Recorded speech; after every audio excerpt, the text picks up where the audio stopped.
Counting കാസിലേക്ക് എല്ലാവർക്കും സ്വാഗതമുണ്ട്. നമ്മൾ ഇന്ന് പരിചയപ്പെടാവുന്ന വാഹനം വെച്ചിട്ടുണ്ടെങ്കിൽ ജനപ്രിയനായിട്ടുള്ള ഈ ഒരു ക്രിസ്റ്റയാണ്, ടൊയോട്ട ക്രിസ്റ്റ. വണ്ടി 2018 ഇതിൻ്റെ മോഡൽ വന്നിരിക്കുന്നത്. പിന്നെ ഒറിജിനൽ കേരള വണ്ടിയാണ്, അതുകൂടി എടുത്ത് പറയണം. പിന്നെ നമ്മൾ ശ്രദ്ധിക്കേണ്ട കാര്യം എന്ന് വെച്ചിട്ടുണ്ടെങ്കിൽ വണ്ടി ഇപ്പോൾ നമ്മൾ ക്രിസ്റ്റയൊക്കെ പരിചയപ്പെടുത്തുമ്പോൾ ഭയങ്കര ലക്ഷക്കണക്കിന് കിലോമീറ്റർ ഓടിക്കുന്ന വണ്ടിയുണ്ട്. കാരണം ടൊയോട്ടയാണല്ലോ, കാരണം ഓടിക്കോളും എന്നൊക്കെ പറഞ്ഞ് ഒരുപാട് ആൾക്കാർ വണ്ടി ഇഷ്ടംപോലെ കിലോമീറ്റർ ഓടിക്കാറുണ്ട്. പക്ഷേ ഈ ഒരു വാഹനം വെച്ചാൽ ജസ്റ്റ് 60,000+ കിലോമീറ്റർ മാത്രമേ ഓടിയിട്ടുള്ളൂ. നല്ല നീറ്റായിട്ട് ഉപയോഗിച്ച വണ്ടിയാണ്. വണ്ടിനെ കുറിച്ച് പറയുന്നത് GX എന്ന ഓപ്ഷനിൽ വന്ന വണ്ടിയാണ്. പിന്നെ നല്ല ബോഡി ക്വാളിറ്റിയാണ് വണ്ടിയാണ്. കണ്ടോ, നിങ്ങൾ കാണുമ്പോൾ തന്നെ അറിയാം നല്ല നീറ്റായിട്ട് ഉപയോഗിച്ച വണ്ടിയാണ്. പിന്നെ GX എന്ന് പറയുമ്പോൾ ചിലപ്പോൾ നിങ്ങൾക്ക് ഇച്ചിരി ഡൗട്ടും കാര്യങ്ങളൊക്കെ ഉണ്ടാവും, അതിനകത്ത് ഫീച്ചേഴ്സും കാര്യങ്ങളൊക്കെ ഉണ്ടോ എന്ന് ചിലപ്പോൾ ചോദിച്ചേക്കാം. പക്ഷേ വണ്ടിനകത്ത് ഫീച്ചേഴ്സും കാര്യങ്ങളും അത്യാവശ്യം സംഭവങ്ങളൊക്കെ ഉണ്ട്. അതേപോലെ തന്നെ alloy wheels, black alloy wheels, കമ്പനിയുടെ ഒറിജിനൽ അലോയ് വീൽസും കാര്യങ്ങളൊക്കെ കയറ്റിയിട്ടുണ്ട്. പിന്നെ സൈഡ് സ്റ്റെപ്പും കാര്യങ്ങളും സംഭവങ്ങളെല്ലാം നല്ല ഫുള്ളി ലോഡറായിട്ട് വന്നേക്കണം ക്രിസ്റ്റയാണ് ഇങ്ങനെ കണ്ടുകൊണ്ടിരിക്കുന്നത്. അപ്പോൾ നമുക്ക് ഈ വാഹനം ഫുള്ള് കണ്ടേക്കാം. ഇതിൻ്റെ ഇൻറ്റീരിയേഴ്സ്, എക്സ്റ്റീരിയേഴ്സ്, എഞ്ചിൻ ഭാഗം, ടയർ കണ്ടീഷൻ എല്ലാം വിശദമായിട്ട് ഞാൻ പറഞ്ഞു പോകുന്നുണ്ട്. വീഡിയോ സ്കിപ്പ് ചെയ്യാതെ കാണണം, കാരണം എവിടെയൊക്കെ എന്തെങ്കിലും ചെറിയ പ്രശ്നങ്ങളോ ചെറിയ സ്ക്രാച്ചോ ഡെൻറ്റോ കാര്യങ്ങളൊക്കെ ഉണ്ടെങ്കിൽ അതൊക്കെ നമുക്ക് പറഞ്ഞു പോകുന്നുണ്ട്. അപ്പോൾ വാഹനം കണ്ടുവരാം, അതിനുശേഷം നമുക്ക് ഇതിൻ്റെ റേറ്റും കാര്യങ്ങളൊക്കെ സംസാരിക്കാം. നിങ്ങളുടെ ഫ്രണ്ടിലേക്ക് അങ്ങനെ ഞാൻ എത്തിയിരിക്കുകയാണ് ഈ ഒരു ഇന്നോവ ക്രിസ്റ്റയായിട്ട്. അപ്പോൾ ക്രിസ്റ്റനെ കുറിച്ച് ഇനി എടുത്തു പറയേണ്ട ഇൻട്രൊഡക്ഷൻ്റെ ആവശ്യമില്ലല്ലോ. നമ്മുടെ ഇന്നോവയുടെയൊക്കെ രൂപമാറ്റങ്ങളൊക്കെ വരുത്തിയിട്ട് നിലവിൽ മാർക്കറ്റിൽ തകർത്തുകൊണ്ടിരിക്കുന്ന വണ്ടിയാണ് ഈ ഒരു ഇന്നോവ ക്രിസ്റ്റ. ഇപ്പോൾ നിലവിൽ ഹൈക്രോസിലേക്ക് കടന്നു, എന്നാലും ഇപ്പോൾ നിലവിൽ ഒരുപാട് ആൾക്കാർ അന്വേഷിച്ച് നടക്കുന്ന ഒരു വാഹനം കൂടിയാണ് ഈ ഒരു ക്രിസ്റ്റ. അപ്പോൾ നിങ്ങൾ ഈ കണ്ടുകൊണ്ടിരിക്കുന്ന വാഹനം എന്ന് വെച്ചിട്ടുണ്ടെങ്കിൽ ഇത് GX എന്ന് പറഞ്ഞ ഓപ്ഷനാണ്. 2.4 എഞ്ചിനാണ്. കുഴപ്പമില്ലാത്ത മൈലേജും കാര്യങ്ങളും വാഹനത്തിൽ കിട്ടും. അതുകൂടാതെ തന്നെ വൈറ്റ് കളറാണ്. അതിൻ്റെ ആ ഒരു വൈറ്റിൻ്റെ ഒരു പ്രൗഢി നിങ്ങൾക്ക് അറിയാമല്ലോ. ഇന്നോവ എന്ന് പറയുമ്പോൾ തന്നെ വൈറ്റാണ് അതിൻ്റെ മെയിൻ അട്രാക്ഷൻ വരുന്നത്.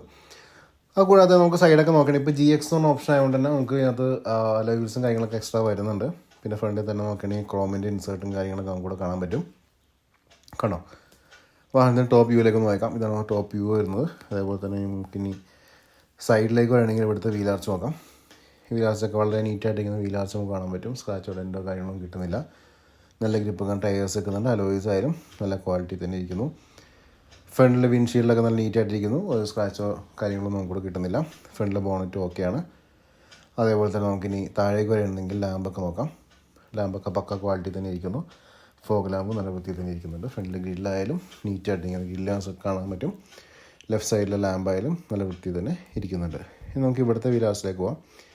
ഈ വീലാർച്ച് ആയാലും നീറ്റായിട്ടിരിക്കുന്ന വീലാർച്ച് നമുക്ക് കൂടെ കാണാൻ പറ്റും. ഇവിടെയും നല്ല ഗ്രിപ്പ് ടയേഴ്സ് വെക്കുന്നുണ്ട്. അലോയ്സ് ആയാലും നല്ല ക്വാളിറ്റി തന്നെ ഇരിക്കുന്നുണ്ട്. ഇനി നമുക്ക് സൈഡിലേക്ക് പോകാം. ഈ രണ്ട് ഡോറ് നോക്കാം. രണ്ട് ഡോറും നല്ല വൃത്തി തന്നെ ഇരിക്കുന്ന ഡോർസ് കാണാൻ പറ്റും. അതേപോലെ തന്നെ വിൻഷീൽഡായാലും നീറ്റായിട്ട് തന്നെ ഇരിക്കുന്നു. ഇവിടെ നമുക്ക് വീലാർച്ച് നോക്കാം. ഈ വീലാർച്ചും വൃത്തി തന്നെ ഇരിക്കുന്നുണ്ട്. നല്ല ഗ്രിപ്പ് ടയേഴ്സ് വെക്കുന്നു. അലോയ്സും നീറ്റായിട്ട് തന്നെ ഇരിക്കുന്നുണ്ട്. ബാക്കിലേക്ക് വരാം. ബാക്കിലേക്ക് വരുമ്പോൾ നമുക്കിവിടെ ഡിഫോക്കസ് കിട്ടുന്നുണ്ട്. റിയർ വൈപ്പർ കിട്ടുന്നുണ്ട്. അതേപോലെ തന്നെ നമുക്കിവിടെ ലിഡും കാര്യങ്ങളൊക്കെ വരുന്നുണ്ട്. 2.4 ബാറ്ററി കാണാൻ പറ്റും. ബമ്പേഴ്സും നല്ല നീറ്റായിട്ട് തന്നെ ഇരിക്കുന്നത് നമുക്കിവിടെ കാണാൻ പറ്റും കേട്ടോ. അതേപോലെ സൈഡിലേക്ക് വരാം. ഇവിടുത്തെ വീലാർച്ച് നോക്കാം. ഈ വീലാർച്ച് നല്ല വൃത്തി തന്നെ ഇരിക്കുന്ന വീലാർച്ച് കാണാൻ പറ്റും. നല്ല ഗ്രിപ്പ് ടയേഴ്സ് വെക്കുന്നുണ്ട്. അലോയ്സും നല്ല ക്വാളിറ്റി തന്നെ ഇരിക്കുന്നു. രണ്ട് ഡോറ് നോക്കാം. രണ്ട് ഡോറും നീറ്റായിട്ടിരിക്കുന്ന ഡോർസ് നമുക്കിവിടെ കാണാൻ പറ്റും. ഡോർ ഓപ്പൺ ചെയ്തിട്ട് ഇൻറ്റീരിയേഴ്സ് പരിചയപ്പെടാം. ഇവിടെ നമുക്ക് ഡോർ പാഡ്സ് നോക്കാം. നല്ല നീറ്റായിട്ട് തന്നെ ഇരിക്കുന്നു. അതേപോലെ പവർ വിൻഡോസും കാര്യങ്ങളൊക്കെ വരുന്നുണ്ട്. സീറ്റ്സ് നോക്കാം. സീറ്റ്സ് നല്ല വൃത്തി തന്നെ ഇരിക്കുന്ന സീറ്റ്സ് കാണാൻ പറ്റും. അതേപോലെ നമുക്ക് ഇനി ഡാഷ്ബോർഡ് നോക്കാം. ഡാഷ്ബോർഡ് ആയാലും നല്ല നീറ്റ് ആൻഡ് ക്ലീൻ ആയിട്ട് തന്നെ ഇവിടെ ഇരിക്കുന്നുണ്ട്. ഇവിടെ നമുക്ക് ടച്ച് സ്ക്രീൻ മ്യൂസിക് സിസ്റ്റം, ബാക്കിയുള്ള കൺട്രോൾസ് ഒക്കെ വരുന്നുണ്ട്. സ്റ്റിയറിംഗിൽ കൺട്രോൾസ് വരുന്നില്ല, കാരണം GX എന്ന ഓപ്ഷനാണ്. വണ്ടി ഇപ്പോൾ നോക്കുകയാണെങ്കിൽ 66,000 കിലോമീറ്റേഴ്സ് ഓടിയിട്ടുള്ളൂ. മാനുവൽ ട്രാൻസ്മിഷൻ വന്നിരിക്കണം. ബാക്കിയുള്ള ബട്ടൺസ് കാണാൻ പറ്റും. സീറ്റ്സൊക്കെ കമ്പനി ഒറിജിനൽ സീറ്റ്സും കൂടെ കിട്ടുന്നുണ്ട്. മിഡിൽ റോയും റൂഫും കാര്യങ്ങളൊക്കെ നല്ല നീറ്റായിട്ട് തന്നെ ഇരിക്കുന്നത് നമുക്കിവിടെ കാണാൻ പറ്റും കേട്ടോ. ഇനി നമുക്ക് വാഹനത്തിൻ്റെ പാസഞ്ചർ റോയിലേക്ക് പോയേക്കാം. നമുക്ക് ഡോർ ഓപ്പൺ ചെയ്യാം.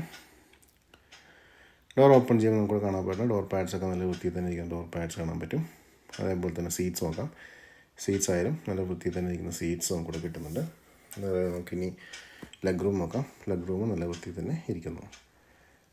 തേർഡ് റൂം നോക്കാം. തേർഡ് റൂം നമുക്ക് 3 ആൾക്കാരൊക്കെ കുഴപ്പമില്ലാതെ അഡ്ജസ്റ്റ് ഇരിക്കാൻ പറ്റും. 2 പേർക്ക് ആവശ്യമായിട്ട് ഇരിക്കാം. അപ്പോൾ ഇത്രയൊക്കെയാണ് വാഹനത്തിന് ഇൻറ്റീരിയേഴ്സ് നമുക്കിവിടെ കാണിക്കാനുള്ളത്. പയ്യെ നമുക്കിനി ബോണറ്റ് മപ്പ് ചെയ്യാം. ബോണറ്റ് മപ്പ് ചെയ്തിട്ട് ഇതിൻ്റെ എഞ്ചിൻ റൂമും കാര്യങ്ങളൊക്കെ ജസ്റ്റ് ചെക്ക് ചെയ്തേക്കാം.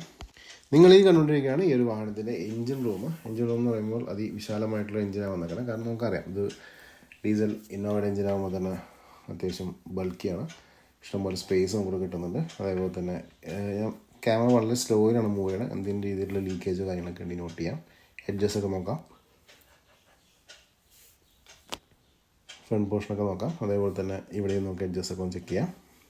ലിഡിലേക്ക് പോയേക്കാം. ലിഡായാലും നല്ല ക്വാളിറ്റി തന്നെ ഇരിക്കുന്ന ഒരു ലിഡാണ് നമുക്ക് കണ്ടുകൊണ്ടിരിക്കുന്നത് ആണോ. അതേപോലെ തന്നെ നമുക്കിനി ബൂട്ടിലേക്ക് നോക്കാം. ബൂട്ടിൽ എന്താണ് അവസ്ഥ ജസ്റ്റ് ചെക്ക് ചെയ്തേക്കാം. ഇതാണ് വാഹനത്തിൻ്റെ കീ വന്നിരിക്കുന്നത്. അപ്പോൾ നമ്മൾ റിയർ ഭാഗത്തേക്ക് വരുമ്പോൾ ജസ്റ്റ് സ്വാപ്പ് ചെയ്യാം. നിങ്ങൾ ഈ കാണുന്നതാണ് ഈ ഒരു വാഹനത്തിൻ്റെ ബൂട്ട് സ്പേസ്. ബൂട്ട് സ്പേസ് കുഴപ്പമില്ലാത്ത സ്പേസും കാര്യങ്ങളൊക്കെ ഉണ്ട് ആണോ. ന്യായമായിട്ടുള്ള സ്പേസ് ഉണ്ട്.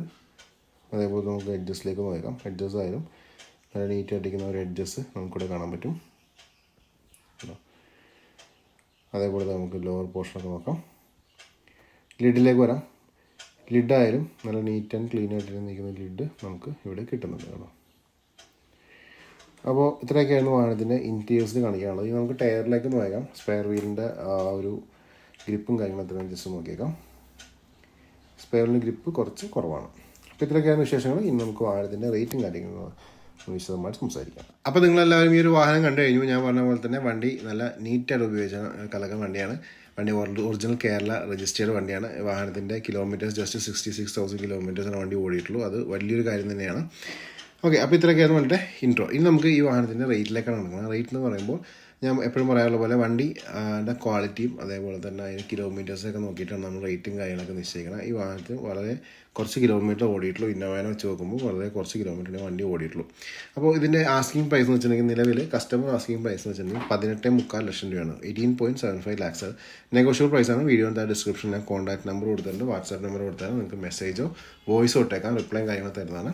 ഓക്കെ, അപ്പോൾ ഇത്രയൊക്കെയായിരുന്നു വാഹനത്തിൻ്റെ വിശേഷങ്ങൾ. ഒട്ടനവധി വാഹനങ്ങളുടെ വീഡിയോസ് വരുന്നുണ്ട്. ഫോളോ ചെയ്യാൻ, സബ്സ്ക്രൈബ് ചെയ്യാൻ മറക്കണ്ട. അടുത്ത വീഡിയോയിൽ കാണാം. Thanks for watching.